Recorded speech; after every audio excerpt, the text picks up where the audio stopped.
নদীর কথা বলছি যার নাম ইসামতি, বিভূতিভূষণ বন্দ্যোপাধ্যায় ইসামতি নদী। আমি এখানে ব্যাকগ্রাউন্ড স্টাডিতে একটা নদীর জন্মকথা এবং তার সাথে একটা শহরের সম্পর্কিত তথ্য দেখানো হয়েছে। এরপরে নদী কথনে আমি এখানে নদীর সেকাল এবং একাল বর্ণনা করছি। একটা সময় প্রখরতা যে নদীটা সময়ের অবর্তমানে ময়লা পৌরসভার ড্রেনে পরিণত হয়েছে তার একটা চিত্র দেখানো হয়েছে। এখানে একটা সময় নদীকে কেন্দ্র করে এখানে বড় বাজার তৈরি হয়েছিল, মানুষ নদীতে গোসল করতো, এখানে বড় মেলা মেলা বসতো, নৌকা চলতো, মাঝি মোল্লার গান ভেসে ভেসে আসতো। এই পরিবেশটা এখন অনেকাংশে শহর নিজের মতো করে দখল করে ফেলে নদীকে একটা সাইডে রেখে দিয়েছে। তো এখান থেকে আমি পাবনা এবং ইসামতির সম্পর্কটা দেখাচ্ছি। ইসামতি আর পাবনার যদি সর্বপ্রথম সম্পর্কটা দেখি, যে শহরটা নিজের মতো করে গড়ে উঠছে, যেহেতু শহরটা তৈরি হয়েছে ইসামতিকে কেন্দ্র করে, কিন্তু নিজের মতো করে গড়ে ওঠার কারণে শহরে যে সমস্যা, যানবাহন, হাঁটার জায়গা নেই, বসার জায়গা নেই, যত্রতত্র ময়লা ফেলা হচ্ছে, প্রকৃতির কোনো গাছ নেই, জলাবদ্ধতা। এরপরে যে প্রকৃতি এখানে যে ঐতিহ্যগুলো রয়েছে সেগুলোর কোনো সঠিক ব্যবস্থাপনা নেই, এবং তার জন্য ইসামতি সহ পাবনা পাবনা পুরাপুরি অব্যবস্থায় রয়ে গেছে। তো এখান থেকে আমি সমাধান হিসেবে যেটা চিন্তা করেছি, ইসামতি বাঁচবে পাবনা শহর, প্রাণ পাবে শহরের যান্ত্রিক জীবন। এখানে যেহেতু রিক্রিয়েশনাল প্লেসের কোনো সুযোগ নেই, তো নদীকে যদি আমি আবার রিভাইটাইজ করতে পারি, তো এখানে আমি বড় রকম নদীর অংশ গেদার করতে পারবো। নদীর পরিচর্যা এবং যথাযথ পরিকল্পনা কমতে পারে, হাঁটার জায়গার অভাব, বিনোদনের স্থানের অভাব এবং মতামত বিকাশের ব্যবস্থা করতে পারে। নদী বাঁচলে প্রকৃতি বাঁচবে এবং প্রকৃতি উত্তাপও কমবে। এখানে আমি একটা সামগ্রিক চিত্র তুলে ধরেছি। এরপরে আমি ব্যাকগ্রাউন্ড স্টাডিতে যেভাবে চিন্তা করেছি, যে তাহলে নদীটা এখানে আমি কিছু কোশ্চেনারি চিন্তা করেছি, যে হাউ হয় এবং পসিবিলিটি এবং অথরিটি। হাউ দেখাচ্ছে নদীটা কেমন আছে, এবং এখানে দেখছি যে নদীটা অলরেডি ময়লা আবর্জনায় পরিণত হয়ে গেছে, কচুরিপানায় ভরা। এবং কেন এই পরিবেশ তার একটা চিত্র এখানে দেখানো হয়েছে। এই ইছামতি নদীর দুই পাশে পাবনা এবং পদ্মা এবং ব্রহ্মপুত্র নদী, এবং দুইটা থেকে দুইটা ব্যারেজ দেওয়ার কারণে নদীটা বন্ধ হয়ে রয়েছে। তার জন্য এখানে নদীটা সঠিক ব্যবস্থাপনা পাচ্ছে না। তো আমি পাবনায় পানি উন্নয়ন বোর্ডের অধীনে যে প্রকল্পটা চলছে, project Ichamati river development project, সেটাকে আমার থিসিস প্রপোজাল হিসেবে নিয়েছি। এবং আমার প্রজেক্টের ক্লায়েন্ট ওয়াটার ডেভেলপমেন্ট বোর্ড এবং রোডস অ্যান্ড হাইওয়ে ডিপার্টমেন্ট। আমি ব্যাকগ্রাউন্ড স্টাডিতে অবজেক্টিভস এবং এম নিয়ে আলোচনা করছি। অবজেক্টিভস আমি নদীকে ভালো করে চিন্তা করেছি, নদী অ্যাক্সেসিবল করে চিন্তা করেছি, ড্রেনেজ প্রবলেম এবং নদীটাকে recreational place, urban facilities grow করার চিন্তা করেছি। এবং এর মাধ্যমে আমার এইমটা উদ্দেশ্য, যে নদীটা এখন ব্যাকওয়ার্ডে রয়েছে সেটাকে ফরওয়ার্ডে চিন্তা করা। তো এখন আমি সাইট অ্যানালাইসিস দেখি সাইট লোকেশন পাবনা পাবনা শহরের, এখানে আমার গ্রিন মার্কটা লোকেশন দেখাচ্ছে। লোকেশন এখান থেকে আমি যে site total length 0.8 kilometre, catchment area 27.90 acre, এর ওরিয়েন্টেশনটা দেখিয়েছি এবং এর ক্লাইমেটের যে সিকোয়েন্সটা সেখানে দেখানো হয়েছে। এখানে আমার সাইটের ডিটেল স্টাডি দেখিয়েছে, সাইটের এরিয়া এবং সাইট থেকে সারাউন্ডিংস গুলা, এখানে সাইটের এলিভেশন দেখানো হয়েছে। এরপরে রিভার অ্যানালাইসিসে আমি রিভারের বর্তমান এক্সিস্টিং যে ওয়াটারেস এবং যে ডিজাইন ওয়াটারেস সেটা দেখিয়েছি, এবং বিভিন্ন পোর্শনে নদীটা কেমন রয়েছে তার একটা চিত্র এখানে দেখানো হয়েছে। এরপরে রোড অ্যানালাইসিসে আমি রোড অ্যানালাইসিস করেছি। রোড গুলা তিনটা টাইপের আছে এখানে। মেজর ট্রাফিক রোডস, যেটা হলুদ মার্ক করা, এবং যেটা পিঙ্ক কালারের যেটা হচ্ছে সেটা হচ্ছে মাইনর ট্রাফিক রোড, এবং কালো কালার এগুলো পেডিস্ট্রিয়াল রোড। বিভিন্ন রোডস এর ডাইমেনশন এবং ডিটেল এখানে দেখানো হয়েছে। এক্সিস্টিং সাইট অ্যানালাইসিস, সাইটের ল্যান্ড ইউজ এবং নোট পয়েন্ট গুলা বের করেছি। এখানে সাইটটা আমার হালকা নীলসে এবং যে সাইটটা দেখানো হয়েছে, সাইটের নোট পয়েন্ট গুলো দেখেছি। 1 পয়েন্ট পাবনেশ্বরদী মোড়, 2 ট্রাফিক মোড়, 3 যে রূপকথা মোড়, এবং এরপরে যে গুরুত্বপূর্ণ নোট পয়েন্ট গুলো রয়েছে Latif tower, air corner, air plaza, Aminuddin law college, hawkers market, মুক্তমঞ্চ, তারাস ভবন, এগুলো দেখানো হয়েছে। এবং এর সাইড থেকে যে মার্ক পয়েন্ট গুলো রয়েছে সেগুলো বর্ণনা করেছি। Jalal Memorial hospital, Edward college, square factory, বড় বাজার, মহিলা কলেজ, আপনার ডিস্ট্রিক্ট জেল, এবং এখানে ল্যান্ড ইউজের ইস্যুটা দেখানো হয়েছে। কনসেপ্ট হিসেবে নিয়েছি walkability, an approach for walking friendly environment. তো ওয়াকেবিলিটি আমি কেন বলছি, যে সিটি লাইফে বর্তমানে আমরা যদি দেখি, সিটি খুবই মডার্নাইজেশন হয়ে গেছে, নিজের মতো বেড়ে উঠছে, সঠিক ব্যবস্থাপনা নেই, টেকনোলজি বেস সঠিক শহর, এবং এর জন্য আমরা যেটা যেটা হয়ে গেছে প্রচন্ড ব্যস্ত লাইফ, কেউ কারোর সাথে কমিউনিকেশনের সুযোগ নেই, পলিউশন, আনহেলদি এনভায়রনমেন্ট এবং হেভি ট্রাফিক। তো এক্ষেত্রে আমি এক্সিস্টিং আপনার শহরের সেই সেম চিত্রটাই দেখি যে হেভি ট্রাফিকের সমস্যা, নো ডিফাইন ওয়াকিং স্পেস,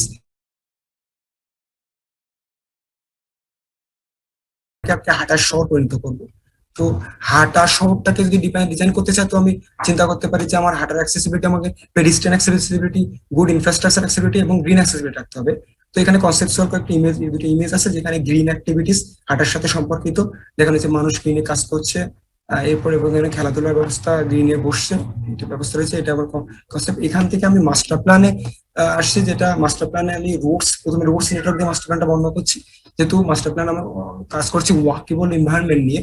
তো ওয়াকেবিলিটি দেখানোর জন্য এখানে এক্সিস্টিং রোড কন্ডিশন এবং এখানে রোডস এর ডিটেল দেখানো হয়েছে যে আব্দুল হামিদ রোডটা 40 ফিট হাইট এবং বাকি কানেক্টিং রোডটা 25 ফিট হাইট করে রয়েছে। এরপরে যেটা আমি চিন্তা করেছি যে যেহেতু আমি ওয়াকেবিলিটির কথা চিন্তা করেছি, তো একটা ওয়াকিং ফ্রেন্ডলি পরিবেশ তৈরি করব, যেটা নদী বরাবর এই নীলসেল কালারটা দেখাচ্ছে, এটা ওয়াকেবিলিটি আমার। এবং এইটাকে কেন্দ্র করে যেহেতু যত্রতত্র শহরে রোড ডুবে গেছে এবং ওখানে ট্রাফিকের সমস্যা, তো আমি পেরিফেরি রোডটাকে মেজর ট্রাফিক রোড চিন্তা করে কানেক্টিং যে রোডগুলো এগুলাকে আমি পেডিস্ট্রিয়ান রোড চিন্তা করেছি, যেখানে সার্ভিস এবং ইমার্জেন্সি অ্যাক্সেসেবল থাকবে। এরপরে আমি যদি মেজর জোনিং গুলা চিন্তা করি, তো এখানে আমার বিভিন্ন রোডস থেকে আমি যদি চিন্তা করি যে গ্রিন মার্ক যেটা দেখাচ্ছে এটা হচ্ছে রূপকথা রোড এবং এটা শহরের মেজর ট্রাফিক মোড। কারণ হচ্ছে যেহেতু আমি সেন্ট্রাল শহর নিয়ে কাজ করছি, বেশিরভাগই কমার্শিয়াল স্ট্রিপ, তো এইটা হচ্ছে শহরের খাবার স্ট্রিপ এবং এইটাই রিক্রিয়েশনাল প্লেসের বড় জায়গা। তো এখানে আমি কমিউনিটি হাবটা যেটা যেটা একটা শহরের মানুষের বসার জায়গা চিন্তা করেছি। এরপরে রাইট সাইডে আমার এখানে এক্সিস্টিং খেয়াঘাটটা একটা সময় ছিল, এটা বন্ধ হয়ে গেছে, নষ্ট এখন নদীটা বদ্ধ হয়ে যাওয়ার কারণে। তো এখানে আমি ঘাট ফ্যাসিলিটিস এবং রাখতেছি, যেখানে ট্রান্সপোর্টেশন ব্যবস্থা থাকবে। এবং অপোজিটে আমার এই স্কুলের চিলড্রেন পার্কটাকে আমি পাবলিক করে দিয়ে এখানে একটা চিলড্রেন প্লাজা চিন্তা করেছি। এরপরে আমার লেফটে তারাস রোড বরাবর এখানে একটা আর্কিওলজিক্যাল সাইট আছে, তারাস ভবন, এবং এটাকে কিন্তু বিভিন্ন মানুষের জমায়েত হতো। তো এইটাকে বেস করে আমি এখানটা কালচারাল চিন্তা করেছি। এবং এর অপোজিটে আমার এক্সিস্টিং একটা ওয়েটল্যান্ডকে আমি সুন্দর করে ডিজাইন করে এখানে একটা এক্সিস্টিং পার্ক ডিজাইন করেছি, যেটা গোবিন্দ নজরুল রোড বরাবর রয়েছে। এরপর আমি মাস্টার প্ল্যানে বেসিক ইয়াতে কনসেপ্ট আসি, তো আমার এটা আব্দুল হামিদ রোড, এটা রোড এবং এটা গোবিন্দ নাজিমউদ্দিন রোড, এটা পাবনেশ্বরদী হাইওয়ে। তো এখানে আমি যেহেতু কমিউনিটি হাবটাকে ফ্যাসিলিটিস করে ফোকাস করে আমি কাজ করছি, তো এটা রূপকথা রোড বরাবর আমি মানুষের একটা বসার জায়গা চিন্তা করেছি, যেটা কমিউনিটি হাব হচ্ছে। কমিউনিটি হাবের ডিটেলটা এখানে রয়েছে। কমিউনিটি হাবের detail food court, existing food কোর্টটাকে আমি এখানে যেটা করেছি। এরপরে হচ্ছে এখানে একটা কমিউনিটি কমপ্লেক্স আছে, তার সাথে একটা অ্যাকুয়ারিয়াম এবং পাশে রিভার ডেক আছে। আমি এখানে থেকে কিছু ভিউ পয়েন্ট পাবো, ভিউ পয়েন্টের মাধ্যমে ডিরেকশন পাবো। তারপর আমি রাইট সাইডে গেলে আমি ঘাট পাবো, যেটা নৌকা পরিবহনের মাধ্যমে নদীর মালামাল পরিবহনের ব্যবস্থা থাকবে। এরপর আমি যদি সামনের দিকে হেঁটে যাই, এখানে একটা আর্কিওলজিক্যাল সাইট আছে, যেটা আমিনুদ্দিন ল কলেজ, এটাকে ওপেন করে দিয়ে এটা এই প্লাজার সাথে অ্যাড করে দিয়ে মানুষকে উন্মুক্ত করে দেওয়ার প্রবেশিত করছে। এরপর এখান থেকে আমি সামনে গেলে আমরা কমিউনিটি গার্ডেন পাবো, যেখানে ফুল চাষ করা হবে এবং মানুষ অ্যাড করতে পারবে। এরপর সামনে গেলে আমি কমিউনিটি প্লাজা পাবো, কমিউনিটি গার্ডেন পাবো। কমিউনিটি গার্ডেনের মাধ্যমে কমিউনিটি সেবা থাকবে এবং এখানে শেডের প্যাভিলিয়ন রয়েছে। এরপর আমি সামনে থেকে এসে আমি একটা কালচারাল হাবে যাব, সেখান থেকে একটা কালচারাল প্লাজাকে কেন্দ্র করে কিছু ডিরেকশনাল পথ, যেখানে এখানে দেখিয়েছি যে ডিরেকশন পথ, একটা ডিরেকশন পথ আমার তারাশুরের দিকে দেখাচ্ছে, একটা ডিরেকশন পথ আমাকে এক্সিস্টিং পদ্মপুকুরের দিকে দেখাচ্ছে। এবং এখান থেকে আমি এটা লাস্ট এন্ডে একটা ওপেন এমপি থিয়েটার পাবো, যেখানে কালচারাল অ্যাক্টিভিটিস গ্রো করবে। এরপরে এখান থেকে আমি বোটিং ডেক আছে, বোটিং ডেকের মাধ্যমে নৌকা পরিবহন ব্যবস্থা থাকবে। এবার আমি অপোজিটে যদি ট্রেন দিয়ে হেঁটে যাই, এখান থেকে আমার ট্রেনগুলো কানেকশন থাকবে মেইন রোডে। এরপরে আমি হেঁটে এই পাশে আসলে এখানে আমি একটা কমিউনিটি পার্ক পাবো, যেটা এক্সিস্টিং যে ওয়েটল্যান্ড আছে ওটাকে ভালো করে নতুন করে পার্ক করবো। এরপর এখান থেকে আমি ওয়াকিং ট্রেলটা আমার রাস্তা বরাবর গেছে এবং নদীর ভিতর দিয়েও একটা ওয়াকিং ট্রেল চিন্তা করেছি। এরপরে এখানে আমি একটা এক্সিস্টিং যে শহরের ফুড কোর্ট গুলো রয়েছে, এই শহরের ফুড কোর্ট গুলাকে আমি ভালো করে এখানে একটা ফুড কোর্টে বসা পরিবেশ তৈরি করব। এবং এর এর পাশে আমার চিলড্রেন পার্কটা রয়েছে। তো এখানে আমি একটা এলিভেশনে আমি এটা ডিটেল দেখিয়েছি যে এটা ঘাট এরিয়া, এটা কমিউনিটি হাব, এটা কমিউনিটি গার্ডেন, এটা কমিউনিটি ফিল্ড এবং এটা কালচারাল হাব। এটা মাস্টার প্ল্যানের ডিটেল। এবং এরপর মাস্টার প্ল্যানে আমি সেকশনের মাধ্যমে বর্তমান এবং এক্সিস্টিং যেটা রয়েছে এবং যেটা ডিজাইন করেছি সেটা দেখিয়েছি। যে এখানে আমি এই সেকশন বরাবর যেটা সেকশন নিয়েছি, যেটা ওয়াটার এজ দেখাচ্ছে এবং এখানে একপাশে এমপি থিয়েটার এবং একপাশে পার্ক রয়েছে। এর সেকশন বি বরাবর আমার সেকশন কমিউনিটি হাব এবং চিলড্রেন পার্ক দেখানো হয়েছে। এরপরে আমি কমিউনিটি হাবের ডিটেলটা চিন্তা করেছি এভাবে। কমিউনিটি ক্লায়েন্ট হচ্ছে ওয়াটার ডেভেলপমেন্ট বোর্ড পাবনা এবং প্রাইভেট ওনারশিপ। এর লোকেশনটা হচ্ছে ওয়াকিং থ্রু এ ভার্টিক্যাল গার্ডেনের ভিতর দিয়ে হাঁটার মতো একটা পরিবেশ আমি এবার চিন্তা করেছি। তো এখানে এন্ট্রি করার পরে প্লাজা হয়ে food court community complex, aquarium এবং একটা ঘাটে আসবে। এখানে একটা সেকশন ভিউ দেখেছি। সেকশন ভিউতে আমার কমিউনিটি কমপ্লেক্সের ডিটেলটা দেখানো হয়েছে যে এই কমিউনিটি কমপ্লেক্সটা আমি বেসিক্যালি কমিউনিটি মানুষের সেবার জন্য এবং সাথে এক্সিস্টিং যে ফেসিলিটিস রয়েছে এই ফেসিলিটিস গুলোকে একসাথে করার জন্য চিন্তা করেছি। যে নিচের দিকে আমার নিচের ফ্লোরে ইয়াং এবং সিনিয়রদের সিটিজেন জোন থাকবে, উপরে উমেন এবং চাইল্ড জোন থাকবে, তারপরে রেস্টুরেন্ট, এরপরে হোটেল এবং রুফটপ দিকে পার্টি এরিয়া থাকবে, সামনে ওয়াটার ডেক আছে এবং নিচে একটা গ্যালারি আছে যেটা নদী সম্পর্কিত তথ্য বা নদীর ইনফরমেশন বা শহরে হারিয়ে যাওয়ার কথা এখানে শো করা হবে। এবং এখানে গ্যালারি থাকবে যার মাধ্যমে এটা এক্সিবিশন করানো হবে। এবং এখান থেকে একটা আমার রিভার দিকে চলে গেছে। কমিউনিটি কমপ্লেক্সের আমি ফ্লোর প্ল্যান দেখি। ফ্লোর প্ল্যান আমার বেসিকে বেসমেন্টে গ্যালারি এবং সার্ভিস স্টোর আছে। ফার্স্ট ফ্লোর গ্রাউন্ড ফ্লোরে আছে সিনিয়র সিটিজেন সেন্টার এবং ইয়ুথ জোন। ফার্স্ট ফ্লোরে আছে চিলড্রেন এবং ওমান জোন আর একটা ওপেন লাইব্রেরি। সেকেন্ড ফ্লোরে রেস্টুরেন্ট, থার্ড ফ্লোরে হোটেল, ফোর্থ ফ্লোরে হোটেল, ফিফথ ফ্লোরে পার্টি স্পেস এবং রুফটপ গার্ডেন থাকবে। এবং সব প্লেস গার্ডেনিং এর জন্য ডিজাইন করা হবে। এখানে কমিউনিটি হাবের একটা ভিজুয়ালেশন দেখানো হয়েছে যেটা গার্ডেন একটা গার্ডেন হাউস চিন্তা করেছিলাম। এরপরে কালচারাল হাবের আমি ডিজাইন চিন্তা করেছি যে কালচারাল ওয়াটার ডেভেলপমেন্ট বোর্ড এবং প্রাইভেট ওনারশিপ। লোকেশন হবে তারাশোট বরাবর। এটার কনসেপ্ট হচ্ছে ক্রিয়েটিং ডিফারেন্ট ভিউ পয়েন্টস। যে এখানে এক্সিস্টিং যে ভিউ পয়েন্ট গুলো রয়েছে, যে তারাশোটের একটা ভিউ পয়েন্ট ডিরেকশন আছে, পদ্ম পুকুরের ডিরেকশন আছে এবং এটা ওপেন এমপিথিয়েটার ডিরেকশন আছে। এই ডিরেকশন গুলোকে আমি ক্যাপচার করে এখানে একটা পাবলিক প্লাজা চিন্তা করেছিলাম যেটা আমাদের কালচারাল অ্যাক্টিভিটিস হবে। যেহেতু ওখানে এক্সিস্টিং অনেক আগে থেকে একটা কালচারাল অ্যাক্টিভিটি ছিল যেটা এখন বন্ধ হয়ে গেছে, তো এটাকে পাইলট করে আমি এটা চিন্তা করেছিলাম। তো এখানে কালচারাল হাবের একটা পরিবেশ এমপিথিয়েটারে বসে অ্যাক্টিভিটিস দেখানো হচ্ছে। এরপরে এখানকার পদ্ম পুকুরের যে অ্যাক্টিভিটিসটা রয়েছে সেটা দেখানো হচ্ছে। এবং এই পর্যন্তই আমার থিসিস। ধন্যবাদ সবাইকে।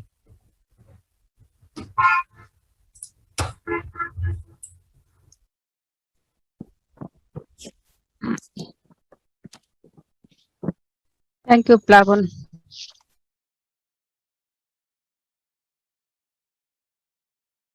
So,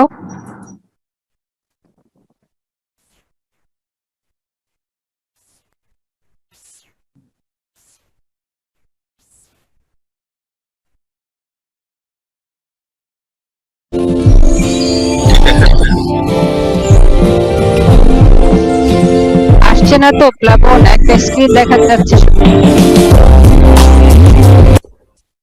ম্যাম আচ্ছা, ওপেন হচ্ছে না এই পাশে, শুধু ওই তোমার স্লাইডটা। ভাইয়া স্ক্রিনশটটা অফ করে আবার নতুন করে করতে হবে, ওটা চালু করে অ্যানিমেশনটা ওপেন করে।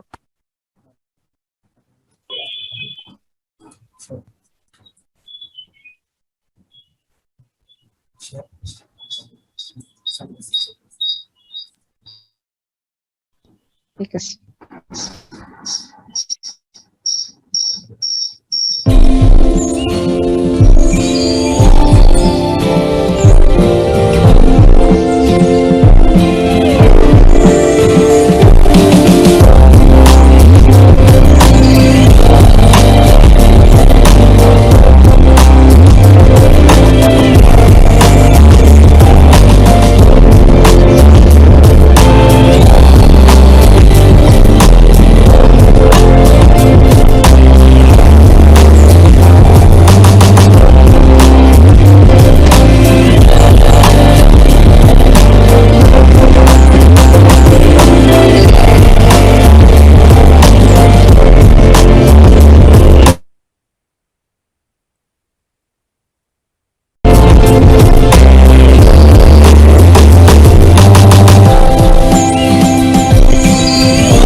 Thank you G ma'am.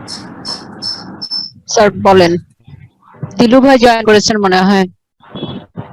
এটা রিকোয়ারমেন্টসটা একটু আমি একটু বলবো। জি বলেন।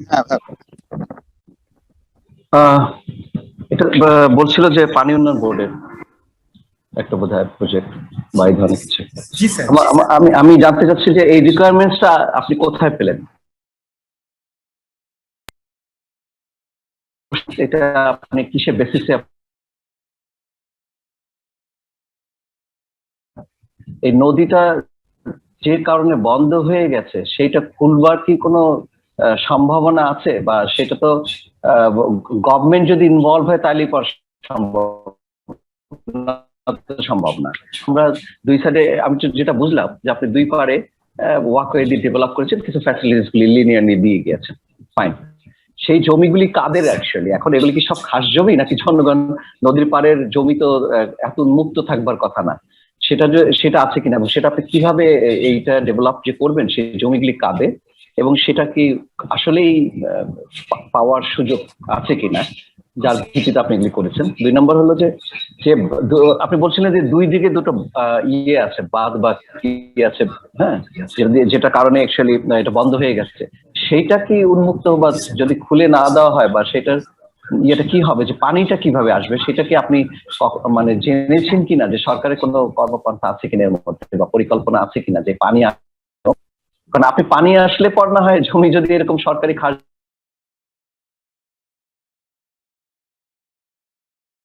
না হয় তাহলে তো এটা আর কখনোই সাফল্য হবে না বা কেউ নেবেই না এই ধরনের কাজ। তো এইটার ভিত্তিটা একটু জানতে চাচ্ছিলাম, তারপর আমি অন্য প্রসঙ্গে। এইটা হচ্ছে পানি উন্নয়ন বোর্ডের একটা এক্সিস্টিং প্রপোজাল আছে, ওনারা এটাকে নিয়ে কাজ করছেন এবং ওনাদের একটা 10 বছর মেয়াদী একটা পরিকল্পনা আছে।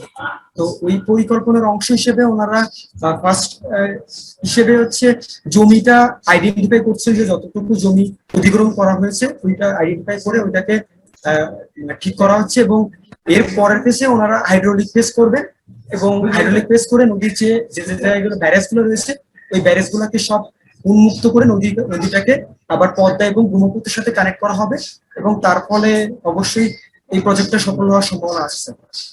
এটা পানি উন্নয়ন বোর্ডেরই প্রকল্প এবং ওনাদের হচ্ছে এক্সিস্টিং রিভার বেলটাকে ডেভেলপ করার চিন্তা আছে এবং আমি বাকি যে হাইওয়ে নিয়ে কাজ করলাম এটা হাইওয়েরই প্রপোজাল আছে, পৌরসভারই কিছু নিজস্ব প্রপোজাল আছে। আর আমি চিলড্রেন পার্ক করেছি, চিলড্রেন পার্কটা আসলে যে সাইডটা আছে ওই সাইডেরই মালিকানা, ওনাদেরই ইচ্ছা আছে যে এখানে একটা চিলড্রেন পার্ক করা হবে যেটা ভবিষ্যতে সবাইকে উন্মুক্ত করা হবে। স্যার এই ধরনের প্রপোজাল নিয়ে আমি কাজ করেছি। আমি দেখছিলাম যে আপনি বললেন যে হাইওয়ে আছে বা সেটা তো নদীর উপর দিয়ে গেছে যেটা বোঝা যাচ্ছে, তো সেইখানে কি অলরেডি এক্সিস্টিং ব্রিজ দিয়েই সেটা ওই চলে গেছে নদীর উপর দিয়ে? হাইওয়েটা কিভাবে গেল? তার মানে ব্রিজ ওইখানে আছে? জি স্যার, ব্রিজ আছে। আচ্ছা, এখন স্যার ব্রিজটা হচ্ছে নদীটা এখন তো বন্ধ হয়ে রয়েছে, তো ওনাদের যেটা চিন্তা ভাবনা ওনারা হচ্ছে প্লাবন, আমি একটু ইন্টারাপ্ট করি, তুমি যদি স্লাইডটা শেয়ার দিয়ে কথা বলো, যদি দেখানোর প্রয়োজন মনে করো ওই জায়গাগুলো দেখিয়ে কথা বলতে পারো, তাহলে রেলিভেন্ট হয় বিষয়টা। জি স্যার।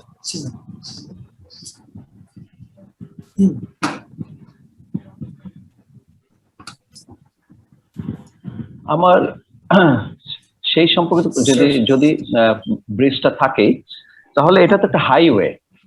আচ্ছা, সেইখানে এই সব এলাকায় যে লোকজন আসবে, পেডেস্ট্রিয়ান আসবে বা যারা যেভাবেই আসুক, কেউ হয়তো রিক্সা করে আসবে, গাড়িতে করে আসবে, পায়ে হেঁটে আসবে, যারা রিক্সা করে বা গাড়িতে করে আসবে তারা এইসব জায়গায় হাইওয়ে থেকে এই জায়গাটা তো একটু নিচু, নদীর উপর থেকে চলে গেছে ব্রিজটা, আর এটা তো তার নিচে, তো সেইখানে নামবার জন্য বা আসবার জন্য কোনো মানে সেইটা চিন্তা ভাবনা করা হয়েছে কিনা, তারা আসবে কিভাবে এইসব জায়গায়? জি স্যার, স্যার আমি ওইখানে র্যাম্প ডিজাইন করেছি কানেক্ট করার জন্য। এটা একটু দেখাতে পারি যে আমরা কিভাবে আসবো ওই জায়গায়?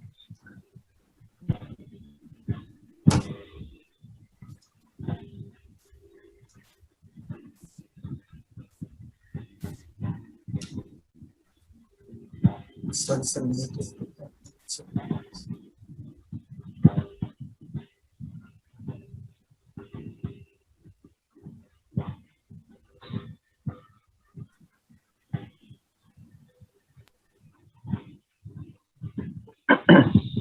স্যার, এখানে আসলে এই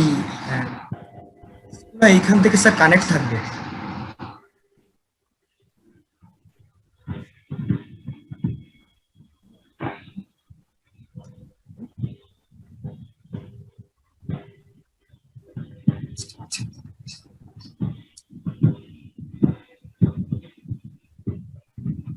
তো যাই হোক, হলুদ হলুদ যে হলুদ এইখানে রোডটা কানেক্ট থাকবে ইয়ার সাথে, ব্রিজের সাথে কানেক্ট থাকবে। হ্যাঁ, তো এই যে একটা গোল যে জায়গাটা, ওটা কি হোটেল নাকি এটা? স্যার এটা হচ্ছে একটা অ্যাকুরিয়াম। অ্যাকুরিয়াম এই যে রূপকথা রোড লেখা, হ্যাঁ, তার ডান দিকে যে গোল একটা নদীর কারে, ওইটা কি নদীর কাছে যেটা? হ্যাঁ হ্যাঁ, এটা কি? স্যার এটা একটা অ্যাকুরিয়াম। অ্যাকোরিয়াম, আচ্ছা। সেখানে যাবে কিভাবে? এই রাস্তা দিয়ে? কারণ স্যার, এই এটা রাস্তা- ব্রিজ, এটা তো অনেক আগে থেকে এলিভেটেড হয়ে উপরে উঠে যাবে, সেখানে নামবে তো অনেক আগে থেকেই তার নামতে হবে, তাই না? এইখান থেকে ব্রিজ কানেক্ট থাকবে, যেটা রোপের সাথে কানেক্ট হয়ে যাবে, ব্রিজ থেকে কানেক্ট হয়ে যাবে। আচ্ছা, স্যার সব bridge জায়গায় আমার থেকে এই যে রিভার ফ্রন্ট থেকে ব্রিজে উঠার বা অ্যাক্সিস, রিভার রোড অ্যাক্সিসে পাওয়ার উপায় আছে। হুম।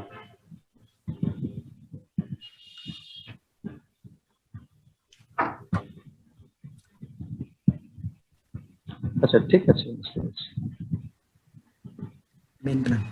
আমার আচ্ছা, ঠিক আছে, আমি অন্য কেউ প্রশ্ন। আমার তো একটা প্রশ্ন আছে, আমি একটু করি। জি, স্যার। আমি একটু তোমার এমনি কোনো শহরের যে আরবানাইজেশনের যে ট্রেন্ড পাবনার, এটা বা ওল্ড টাউনটা কোন দিকে, নিউ টাউন গুলি কোন দিকে বাড়ছে, তার সাথে এই নদীর সম্পর্ক, এই জায়গাগুলি দেখানোর কোনো সুযোগ আছে তোমার? আমি কোনো মরফোলজিক্যাল বা এরকম কোনো ম্যাপিং দেখি নাই যে রিভারটা আসলে এরকম কিভাবে হয়ে গেল। মানে যেমন আমরা যেসব শহরে কাজ করি, আমি নিজে যে শহরে থাকি, সেম ইস্যুজ আছে বাংলাদেশের, এটা কমন ইস্যু। আমি তো কমন সেন্স থেকে বুঝতে পারবো, বাট স্পেসিফিক্যালি এই শহরে কি ঘটেছিল এবং নদীর সাথে কি করে ডিসকানেক্টটা তৈরি হলো, সেটার কোনো বলার সুযোগ আছে? কারণ তুমি যেটা বলছো এটা যে কোনো শহরেই হতে পারে বাংলাদেশে, বাট আমি স্পেসিফিক ফিজিক্যাল বিল্ট এনভায়রনমেন্টের কিছু এভিডেন্স দেখতে চাই, বা তোমার কোনো অ্যানালিসিস দেখতে চাই যে এখান থেকে এটা দাঁড় করানো যায় যে এই কারণে আসলে নদী থেকে আমরা সরে গেলাম।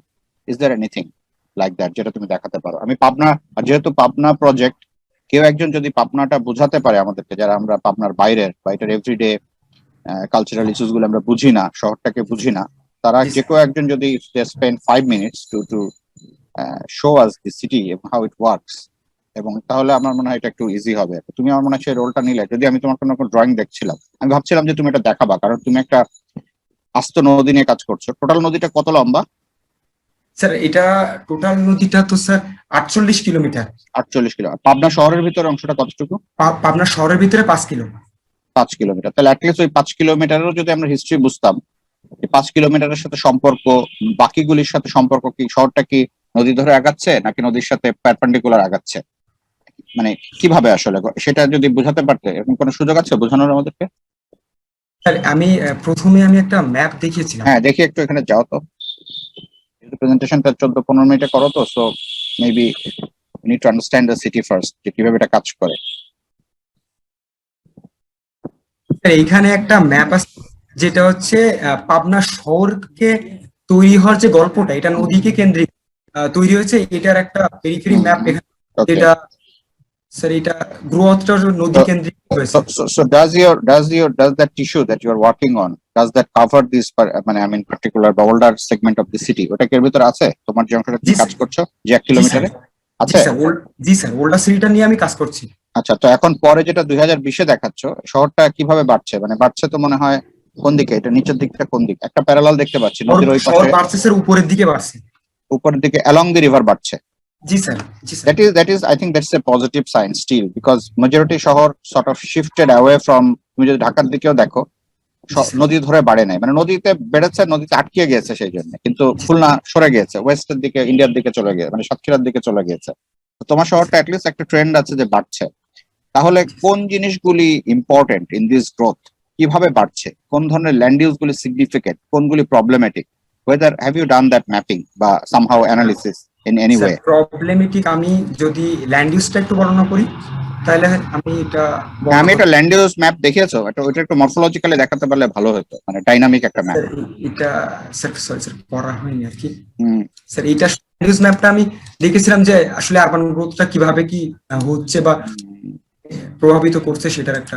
মানে হচ্ছে কি, তুমি তো বুঝতে পারছো কেন বলছি, জি স্যার। শহরটার সাথে এটা তো একটা ইকোসিস্টেম, শহর আর নদী, জি তাই না? তো আমি জি একসাথে না বললে আমি আসলে ধরতে পারবো না যে আসলে কোনটা করা দরকার বা এটা ঠিক কিনা, তুমি যেটা প্রপোজ করছো আসলে, বা শহরের আদৌ এটা দরকার কিনা। আমি যদি লোকাল এটার জন্য লোকাল পিপলের সাথে কথা বললাম এবং সবাই আসলে এই মানে নদীটাকে কোনো প্রকল্প না হোক কিন্তু নদীটাকে বাঁচানোর জন্য সবাই স্যার সব সময় কাজ করে আসছে।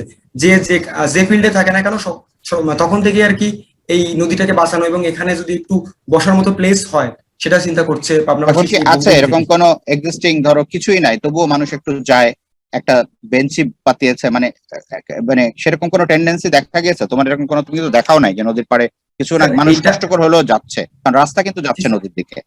জি স্যার। স্যার এখন নদী যদি আমি অ্যাক্সেসিবল নদীটা বলি তাহলে শুধু ব্রিজ গুলোই কানেক্টেড, এছাড়া নদীকে ব্রিজের গোড়ায় বা অন্য কোথাও এরকম কোনো অ্যাক্টিভিটি আছে যেখানে অ্যাক্টিভিটি পকেট, সে স্পেস গুলি কেমন, কি ধরনের অ্যাক্টিভিটি হয় সেটা কি বের করেছো তুমি? স্যার এটা এই ফার্স্ট অফ অল ইয়াতে দেখানো এখন স্যার এগুলো দেখানো হয়নি। ফার্স্ট জুরি বা আমি এটা আগে আইডেন্টিফাই করেছিলাম তোমার ছিল আর কি। আচ্ছা স্যার, মানে কোন পেসে আমি কি ধরনের, এই জন্য এখান থেকে প্রোগ্রাম চিন্তা করেছি যে আসলে মানুষের আমি প্লাবন, আমি তোমাকে আসলে পদ্ধতির প্রশ্ন করছি, মানে আরবান ডিজাইন তো এটা একটা পদ্ধতি, এবং এটা কিন্তু আমরা এখনকার কনটেক্সটে যখনই এটা বটম আপ হবে না, পাবলিক পার্টিসিপেশন থাকবে না, তখনই কিন্তু এটা ওই সোহরাওয়ার্দী উদ্যানের মতো হয়ে যাবে, বুঝতে পারছো তো? তো আমরা এই জন্য পদ্ধতিটা নিয়ে কথা বলছি বেশি। আমরা চাচ্ছি যে তুমি পদ্ধতিটার স্টেপ বাই স্টেপ তুমি আইডেন্টিফাই করতে করতে এসছো কিনা, যখন তুমি ফাইনাল সিদ্ধান্তগুলি নিচ্ছ। ভাইয়া যে প্রশ্নটা করলেন আমিন ভাই, যে তোমার প্রোগ্রামগুলি কোত্থেকে আসলো, এটা কে দিয়েছে তোমাকে? এটা কি তোমার ওয়াটার ডেভেলপমেন্টের দেওয়া প্রোগ্রাম, নাকি এটা হচ্ছে তোমার বলা, নাকি এটা শুধু সিটি কর্পোরেশন, নাকি একটা মাল্টি স্টেক হোল্ডার একটা মতামতের ভিত্তিতে? অবভিয়াসলি করোনা তোমাকে অ্যালাউ করে নাই সবাইকে একসাথে বসানোর, বাট অ্যাটলিস্ট তুমি ওভার ফোন অ্যান্ড মেনি পড়াশোনা করে, ইন্টারভিউ করে তুমি জানো যে কে কি চায়, and then you negotiate those into a single package, and then you throw your devise your policies and throw your program. সেটা করেছো কিনা? আমি সেই জায়গাটা খুব ক্লিয়ার হতে চাই, কারণ আরবান ডিজাইনে ধরো এরকম একটা রাস্তা, তুমি যদি কোনো কিছু না করে একটা রাস্তা আঁকো, উই নো যে এটা যদি বানাতে পারি ভালো হবে, বাট আমরা যেহেতু এখানে অ্যাসেস করতে বসছি, আমরা দেখতে চাই যে তুমি পদ্ধতিগতভাবে ঠিক কাজটা করছো কিনা। সেটাই হচ্ছে আসলে তোমাকে সেটা দিয়ে আমরা ইভ্যালুয়েট করবো। তো আমার মনে হয় যে কিছু ম্যাপিং মিসিং আছে। I can see your passion, তুমি কোয়াইট প্যাশন। তুমি কি পাবনার লোকাল? না স্যার, আমি খুলনার ছেলে। আচ্ছা, তাহলে তো খুলনার ঘটনা তুমি ভালোই জানো। কিন্তু I can see the passion when you describe, আমি তোমার প্যাশনটা দেখতে পাচ্ছি, but at the same time আমি কিন্তু কিছু মিসিং ড্রয়িং ভিজুয়ালস দেখছি, যেটা দিয়ে আমি আসলে বুঝতে পারছি না যে আসলে আদৌ এটা হবে কিনা, এখানে করা দরকার কিনা। হ্যাঁ, আমরা ইন্ডিয়ান কমন সেন্স আমরা জানি যে এগুলি করা যায়, এগুলি হচ্ছে টানলেই হয়ে যায়, এখান থেকে রাস্তা দিলেই হয়ে যাবে, কিন্তু আমাদের বোঝা দরকার যে আদৌ এটা ওইখানকার জন্য রেলিভেন্ট কিনা। আর তুমি কেন এই পার্টিকুলার এইটুকু সিলেক্ট করলে, এই 1 কিলোমিটার, কেন not the entire 5 kilometre, not 500 metre, কেন এইটুকু, এই 1 কিলোমিটার? এটা আসলে শহরের সেন্ট্রাল অ্যাক্টিভিটি জোন যদি বলি তো এটা তো শহরটা যেহেতু ডেভেলপ হচ্ছে সামনের দিকে, তো এই যে আমার যে ওল্ড সিটিটা তো একসময় নেগলেক্টেড হয়ে যাবে এবং আসল গল্পটা তো হারিয়ে যাবে। এই জন্য স্যার আমার আরো বেশি টেন্ডেন্সি ছিল যে আমি মানে মূল কেন্দ্রটা নিয়ে যদি একটু ভাবতে পারি বা বহুদিনের চিন্তায় স্যার যে এইটাকে যদি একটু রিভ্যালিটেট করা যায়। আমরা আসলে মানে যে কারণে মৌলা স্যার আগের জুরির আগে মানে জিসের আগে বলছিলেন একটা কথা, তোমাদের একজন যে ডিজাইন করেছে সিভিক সেন্টার, যে আমরা যখন এরকম একটা প্রজেক্ট ডিজাইন করে এর ভিতরে একটা মানে কি বলে অন্তর্নিহিত একটা জিনিস থাকে, সেটা হচ্ছে একটা cultural spaces in the city, যেটা রেফারেন্স আমরা আসলে এখানে নিয়ে আসতে চাই। তো আইদার আমরা সাইট থেকে নিতে চাই, অথবা শহর যদি এখানে না থাকে শহর থেকে আনতে চাই।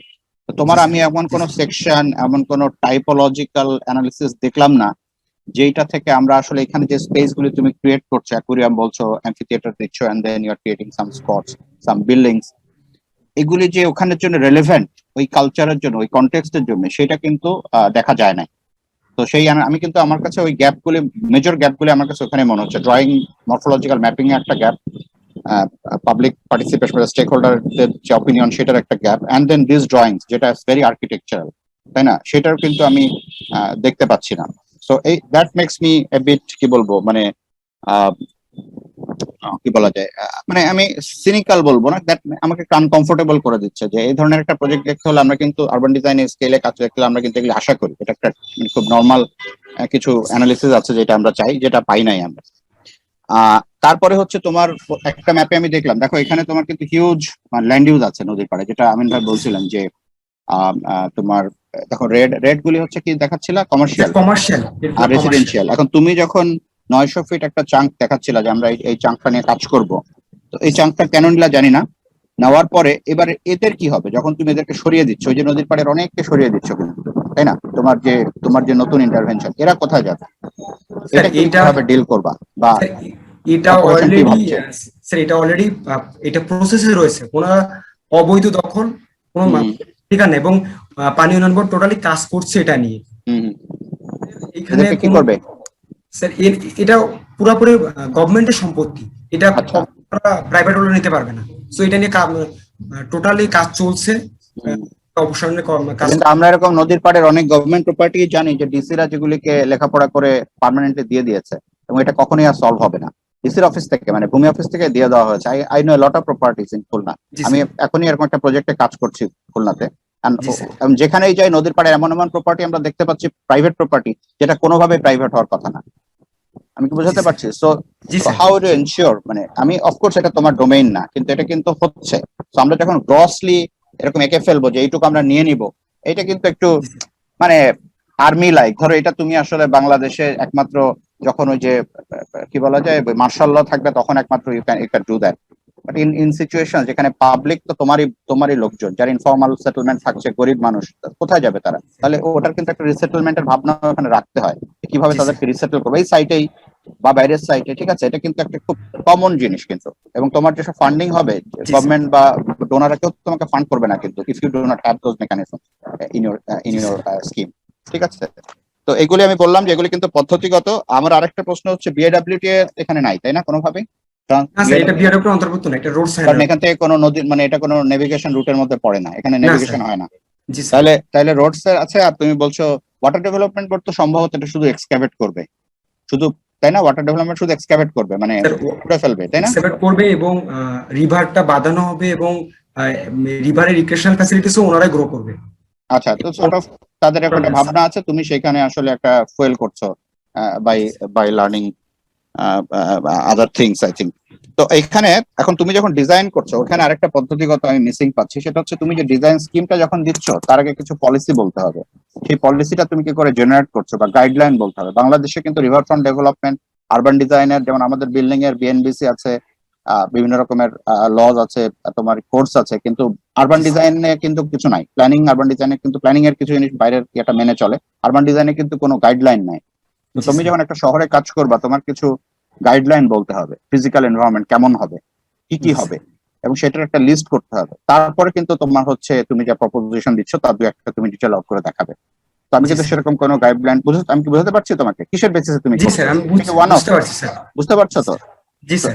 তো এটা কিন্তু তোমাকে তৈরি করে নিতে হবে। হ্যাঁ, আরবান ডিজাইনের বিভিন্ন তুমি competition winning and good projects দেখবে ওদের কিছু গাইডলাইন প্রথমে ওরা দাঁড় করে, তাই না? প্রথমে কিছু স্কিম দাঁড় করে, তুমি সেই স্কিম গুলি করে ডিটেল আউট করে।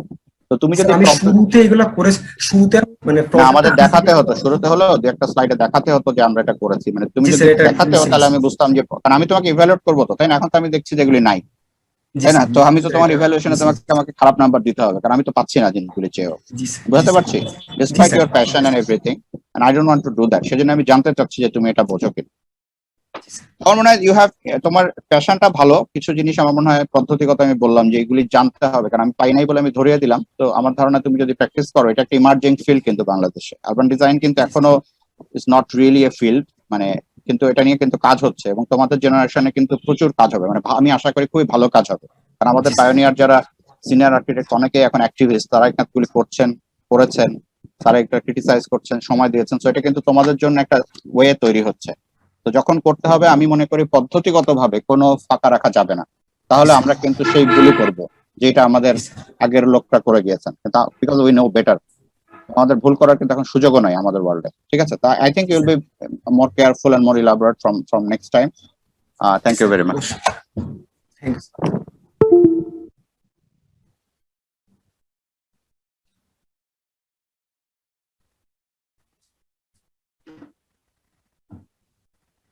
আরেকটা জিনিস বলতে চাই, আমার মনে হয় it's a good approach, because এমন হতে পারে যে এটা একটা টিস্যু, মানে তুমি একটা টিস্যু সিলেক্ট করেছো, এটা একটা পাইলটিং এই অংশটা, যদি এটা সাকসেসফুল হয় এটা আমার মনে হয় একটা গুড থিং, এটাকে তুমি বাড়াতে পারবে দুই দিকে, যে এটাকে করা যায়। এবং আমিন ভাই একটা প্রশ্ন করছিলেন যে এক হচ্ছে ওয়াটার ফ্লো হলে কি হবে, তাহলে নদীর পানির একটা সিচুয়েশন হবে, otherwise this can work as a water reservoir for this city. যদি আমরা, এবং সেক্ষেত্রে তোমার সেকশনাল ডিটেলটাও চেঞ্জ হবে, হয়তো প্ল্যান্টেশন বেড়ে যাবে, ওয়াটার ফিল্টারিং তুমি কিছু প্ল্যান্ট ইউজ করবা যে কারণে পানিটা ভালো থাকবে, সেক্ষেত্রে তোমার সেকশন গুলিও কিন্তু আলাদা হবে। যদি নদী পানি ফ্লো করে তাহলে তোমার এক ধরনের সেকশন হবে, যদি পানি ফ্লো না করে, যদি স্ট্যাগন্যান্ট ওয়াটার হয় তাহলে কিন্তু আরেক ধরনের তোমার সেকশনাল ডিটেইল কিন্তু তৈরি হবে।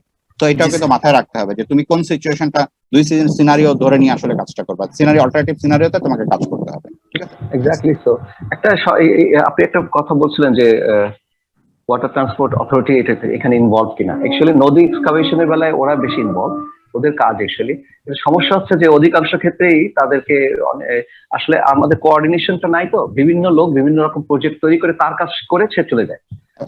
এখন ওয়াটার যাই হোক, ওনারা হয়তো এটা একটা প্রজেক্ট হিসাবে আসছে, কিন্তু পানির ফ্লো থাকবে কিনা সেই কারণে আরো যারা তাদের অনেক সময় ইনভলভ হয় না, হতে দেওয়া হয় না বা হয় না, যে কারণে হোক, সে দুর্ভাগ্য, সেটা আমি এখন বলতে পারবো যেটা বলা হচ্ছে। কিন্তু এই যে যেমন ইয়েটা আছে লাঙ্গল বান্ধের এই সেম প্রবলেম, ওয়াটার রোশন হয় তারা একটা বানিয়ে নিল, আবার অন্যরা বিভিন্ন লোকজন অলরেডি প্রজেক্ট করে সেটা মানে পরে দেখা গেল টোটাল ওয়েস্টেজ মানি গভর্নমেন্ট, এবং সেটা পরে পিএম অফিসের হস্তক্ষেপে এটা বন্ধ হয়েছে। এখন তারা চেষ্টা করতেছে যে কাজগুলি হয়ে গেছে সেগুলি সমন্বয় করে করা যায়। এটা একটা দুর্ভাগ্য, আমাদের এখানে আরবান ডিজাইনটা একটা খুব কঠিন জিনিস, কিন্তু এটা একটা প্রচন্ড ডিফিকাল্ট, এক্স্যাক্টলি, প্রচুর রকমের প্রচন্ড কমপ্লেক্সিটি, এটা প্রচন্ড কমপ্লেক্সিটি, ওভারল্যাপিং, পলিসি ওভারল্যাপিং, আপনার ওনারশিপের, অথরিটির ওভারল্যাপিং, প্রচন্ড ডিফিকাল্ট এটা আসলে। হ্যাঁ, এবং এটা খুব একটা কয়েকটা বিল্ডিং বানিয়ে সলভ করলাম তা নয়, এটা আরো ব্যাপক, সবকিছু চিন্তা করতে হয়, বিভিন্ন সাবজেক্ট, বিভিন্ন রকম ল্যান্ড ইউজ করা, সবকিছু চিন্তা করতে হয়। সুতরাং এই ধরনের কাজ কিন্তু খুব কঠিন। তবে আমি ইয়াকে বলবো যে নট ব্যাড, তবে একটা জিনিস আমি ছাত্র হিসাবে বলবো ওকে, প্রেজেন্টেশনও একটা কিন্তু ইম্পর্টেন্ট জিনিস। হ্যাঁ, তো আমি বলবো যে সেই ক্ষেত্রে ওর গ্রাফিক্স এর কোয়ালিটিটা আরেকটু বাড়ানো যেতে পারে। এছাড়া এটাই বলছিলাম যে drawing quality and even quantity, কিছু ড্রয়িং ও বাড়াতে হবে। ড্রয়িং কিছু আমি পাচ্ছিও না, যে ড্রয়িং গুলি দেখছি, প্রেজেন্টেশন, একটু শব্দ চয়ন, বিকজ তুমি কিন্তু একটা বড় স্কেল আর্কিটেকচার অনেক সময় মুখ বুঝে কিন্তু চালায় নিতে পারো, বুঝছো, ড্রয়িং দিয়ে। বাট আরবান ডিজাইন কিন্তু আর্ট, পাবলিক আর্ট, কিন্তু আরবান ডিজাইনে তোমাকে হচ্ছে প্রেজেন্ট করতে, তুমি হ্যাভ এন আর্টিস্ট। তুমি কিন্তু দেখো আমাদের এই যে দেখছো না, সিনিয়র লোকজন আছে, যে ইকবাল ভাইদেরকে দেখছো, ওরা কিন্তু কথাটা, তোমাকে কিন্তু একটা কারিশমা থাকতে হবে কিন্তু তোমার প্রেজেন্সের ভিতরে। আরবান ডিজাইনে কিন্তু তোমার এটা খুবই ইম্পর্টেন্ট, বিকজ তোমাকে কনভিন্স করতে হবে। আর্কিটেকচার একটা ক্লায়েন্ট গ্রুপ স্মল, তুমি you can do away with it, but when you are presenting before a large mass of people, audience, যারা প্রত্যেকেই তাদের একটা নিজস্ব ইন্টারেস্ট নিয়ে বসে আছে, ইটস ভেরি ডিফিকাল্ট। সো তোমাকে ওখানে কিন্তু আর্টিস্ট হইতে হবে আসলে, কথা, প্রেজেন্টেশন, সবকিছুতে চোস্ট হয়ে কিন্তু যাইতে হবে আর কি। ঠিক আছে, জি স্যার। আমি এই একটা লাইন ইয়ার সাথে আমি এর সাথে অ্যাড করতে চাই, এটা খুব গুরুত্বপূর্ণ। আমি দুর্ভাগ্যক্রমে দেখি প্রায় অনেক জায়গায় প্রেজেন্টেশন, আমার যেহেতু সরকারি চাকরি ছিলাম, আমার অনেক জায়গায় প্রেজেন্টেশন, এইসব ক্ষেত্রে বড় বড় কাজে সরকারের ইয়েতে আমার যেতেই হচ্ছিল বা হয়। আমি প্রায়শই দেখি যে দুর্ভাগ্যক্রমে হলে অনেক আর্কিটেক্ট কিন্তু অফিসিয়াল ল্যাঙ্গুয়েজ গুলি অনেক সময় রপ্ত করতে পারে না, অনেক সময় এমন সব কথাবার্তা বলে যেগুলি গ্রহণযোগ্য না অফিসিয়াল ল্যাঙ্গুয়েজ হিসেবে। তারপর প্রেজেন্টেশন খুব গুরুত্বপূর্ণ, সেটা সব দিক থেকে, শুধু ড্রয়িং এর না, তার নিজের ব্যাপারে কিভাবে শব্দ চয়ন, বলার ব্যাপারটা। আমাদের মনে আছে, আমাদের তো যে প্রাইভেট প্র্যাকটিস একটা তো ইয়ে ছিলই, সেখানে কিন্তু খুব গুরুত্ব দিয়ে এই জিনিসগুলি বলা হয়েছিল যে আর্কিটেক্ট তাকে, সে তার কাজ এবং তার নিজেকেও কিভাবে প্রেজেন্ট করবে, সেটা খুব গুরুত্বপূর্ণ। সুতরাং এটা আমি বললাম যে ভাই মনে বললেন যে এটা গুরুত্বপূর্ণ, এটা অনেক সময় আমরা ভুলে যাবে, মনে থাকে না। অনেক ধন্যবাদ।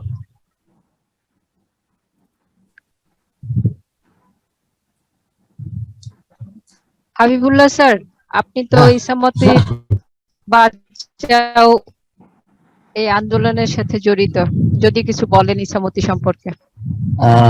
ধন্যবাদ। আসলে শুনতে পাচ্ছেন আমাকে? জি স্যার, শোনা যাচ্ছে। আচ্ছা, আসলে ইসামতি বাঁচাও আসলে এটি পাবনার মানুষের, আমরা যারা পাবনার অধিবাসী, আদিবাসীরা, তাদের কাছে একটা ড্রিম। কারণ পাবনার ইতিহাস ঐতিহ্যের সঙ্গে ইসামতের একটা বড় সম্পর্ক রয়েছে, কিন্তু সেই ঐতিহ্য আমরা হারিয়ে ফেলেছি। রবীন্দ্রনাথ এই যে খেয়াঘাট বললো, যেটি এখান থেকে রবীন্দ্রনাথ বহুবার এই খেয়াঘাটে এসেছেন, এখান থেকে শিলাইদহ পর্যন্ত গিয়েছেন এই নদী পথে, এই ইসামতির। তো কাজেই এই নদীর গুরুত্বটা অনেক, কিন্তু কালের বিবর্তনে এটা অনেকেই নানান ভাবে দখল দায়িত্বর কারণে এটি আজকে আমরা হারিয়ে বসেছি। একটি সম্ভাবনা রয়েছে যেটি আজকে 30 বছর ধরে আমরা এই নানান ভাবে দখল মুক্ত করার চেষ্টা করছি, এবং বর্তমান সরকার একটি প্রজেক্ট চলছে। গতকালকেও পাবনা নাগরিক সমাজের একটা অংশ এই ভাঙা শুরু হয়, করোনার আগে শুরু হয়েছিল উচ্ছেদ প্রক্রিয়া, আবার হাইকোর্টের আদেশে সেটি বন্ধ হয়ে গিয়েছে, আবার সেটি ব্যাকেট হয়, শুরু হয়, আবার বন্ধ হয়। তো বর্তমান সরকার একটা বড় টাকার অঙ্ক এখানে বরাদ্দ করেছেন এই উচ্ছেদ অভিযানে। যদি এটি সম্ভব হয় সেটি খুবই একটা ভালো উদ্যোগ। আর আমার কাছে তো এটা খুব ভালো লাগার একটি জায়গা। তবে স্যার বলেছেন একটি যে আসলে এই পানির প্রবাহটা কিভাবে থাকবে, এটি বড় একটা প্রশ্ন।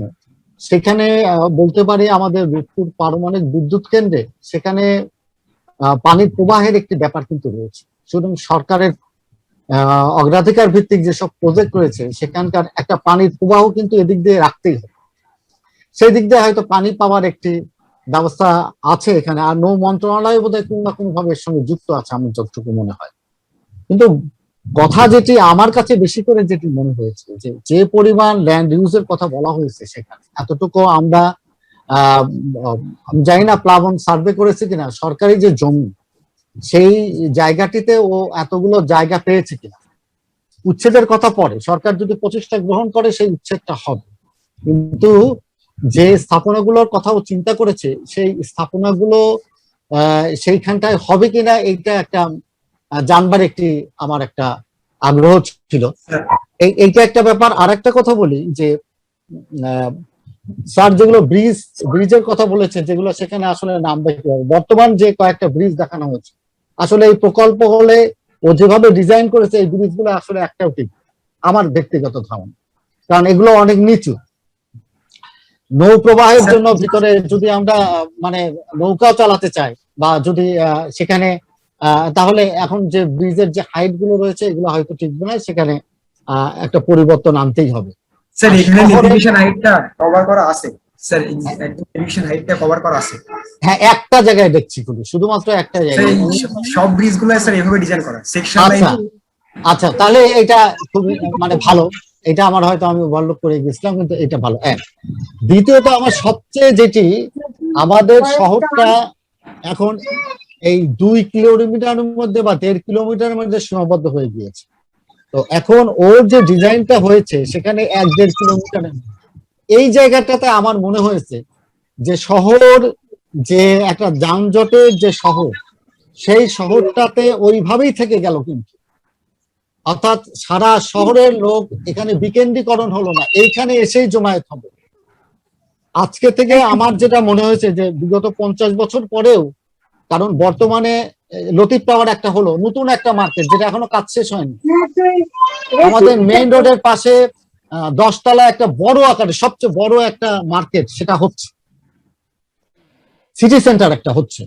তো কাজেই শহর বিকেন্দ্রীকরণের যে সুযোগ সেটি কিন্তু থাকলো না, এবং 1 কিলোমিটারের মধ্যে এতগুলো একটা পার্ক, তারপরে ফুড কোর্টের যে জায়গাটা ও বললো, তারপরে এখানে থিয়েটার, এমপি থিয়েটার দিয়ে যেখানে কালচারাল অ্যাটমসফিয়ারের যে জায়গাটা বললো, তো এইগুলো কিন্তু 1 কিলোমিটারের মধ্যে, কিন্তু এই 5 কিলোমিটার শহরের মধ্যে যেটি সেটি কিন্তু বিকেন্দ্রীকরণ যদি করা যেত তাহলে শহরের জনপ্রবাহের একটি জায়গা খোলামেলা হতো, সেই জায়গাটা শহরটা নান্দনিক হতে পারতো এর মাধ্যম দিয়ে, এবং মানুষের বিচরণ ক্ষেত্রটাও বাড়তে পারতো বলে আমার মনে হচ্ছে। এবং ট্রাফিকের যে প্রবলেমটা বলছেন আপনি, এটা একটা মেজর ইস্যু একটা শহরের জন্য, সেটাকে কনজেশনটাকে কন্ট্রিবিউট করতো সাইডটা বা রিভার ফ্রন্টটা। শুধুমাত্র এখন যদি আমি পাবনার মানুষ হিসেবে বলি, ও যদি কোনো স্থাপনা ওখানে নাও করে, শুধুমাত্র যদি শুধু ওয়াকিং ওয়ে, স্যার বলেছেন পুরো একটা কথা, শুধুমাত্র যদি ওয়াকিং ওয়ে করে, মানুষ যদি একটু হাঁটতে পারে আর একটু বসতে পারে, এইটাই অনেক বড় কাজ হবে পাবনাতে। এবং এইটি যদি সম্ভব হয়, আমাদের বর্তমান যে রাস্তা রয়েছে যেটা হাইওয়ে বলবো, সেটা দিয়ে যে পরিমাণ ট্রাফিক, সেইটা যদি মানুষজনকে শুধু যদি আমি ওই দিক দিয়ে হাঁটিয়ে নিয়ে যেতে পারি, এদিক দিয়ে শুধু মাঝখানে যে রাস্তাগুলো যে তাদের যদি খালি যানবাহন চলাচল করতে পারে, এইটাই জন্য পাবনার জন্য একটা অনেক বড় আশীর্বাদ হয়।